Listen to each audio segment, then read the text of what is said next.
Hi, I'm Andy Whitehead and welcome to Leadership Mojo. On this channel, everything we do is all designed to help you be the best version of yourself. If you haven't already done so, please consider subscribing so that we can keep churning out content like this every week.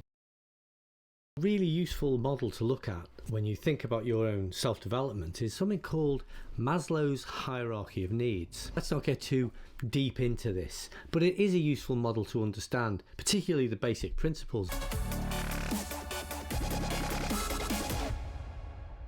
So I guess what Maslow's trying to say is, for us to develop, we need to meet certain needs first. And those particular needs are, well, they're in a hierarchy, the hierarchy of needs. Only when one level is satisfied can you move on to the next one. I guess we can all relate to these things from our own kind of experiences. I can think about my career, getting married, buying a first house. You can start to place yourself on different levels of the hierarchy. In a career or in a role where I've progressed, I might be thinking about the next position. Well, maybe then it's about doing some further education.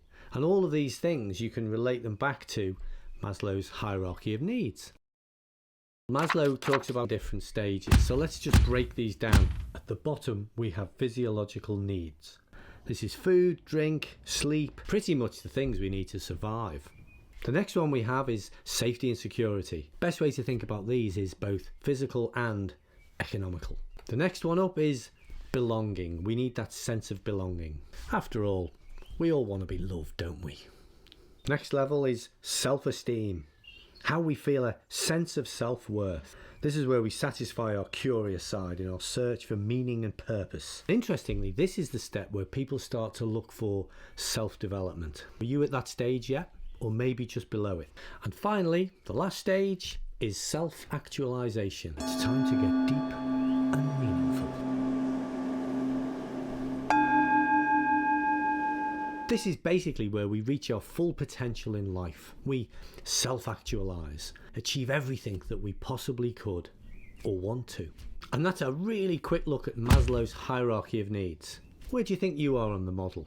Maybe it's time for some self-reflection. As usual, there'll be some useful links below. And if you like what you've seen, please give us a thumbs up, maybe even think about subscribing. And you can see content like this every week. Thanks for watching.